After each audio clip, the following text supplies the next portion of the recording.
நகர்ப்புற உள்ளாட்சி பகுதியில் 2430 அரசு உதவி பெறும் தொடக்கப் பள்ளிகளில் காலை உணவு திட்டம் 3,05,000 மாணவ மாணவிகள் பயன். தஞ்சை மாவட்டம் பேராவூரணி வட்டம் ஆதனூர் புனித அன்னாள் உதவி பெறும் நடுநிலைப் பள்ளியில் மாணவர்களுக்கு காலை உணவு திட்டம் துவக்கி விழா நடைபெற்றது.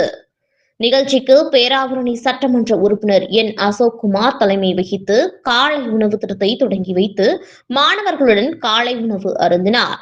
நிகழ்ச்சியில் வட்டார கல்வி அலுவலர் கலாராணி, பிடிஓ செல்வேந்திரன், சாமிநாதன், திமுக அவைத்தலைவர் சுபசேகர், தலைமை கழக பொதுக்குடி உறுப்பினர் அப்துல் மஜீத், பேரூராட்சி பெருந்தலைவர் சாந்திசேகர், நகர செயலாளர் என் எஸ் சேகர், பள்ளி தாளாளர் அருள் திரு ஆரோக்கியசாமி துரை அடிகளார், தலைமை ஆசிரியர் அருட் சகோதரி அமலா, பேரூராட்சி துப்புரவு ஆய்வாளர் செந்தில்குமார் குரு, ஆதனூர் கிளை செயலாளர் அண்ணாதுரை, மாவட்ட பிரதிநிதி சுப்பிரமணியன், ஆர்தர் இருதயராஜ், கிராம செயலாளர் வில்சன், ஆர்சி சபை செயலாளர் பிரான்சிஸ் கண்டாக், மரிய சவரிநாதன், நோபல் பிரவீன், முன்னாள் கவுன்சிலர் அள்ளிராணி சேகர், மான்சிங், வந்தே மாதரம், ஜான் செல்லையா உள்ளிட்ட பலர் கலந்து கொண்டனர்.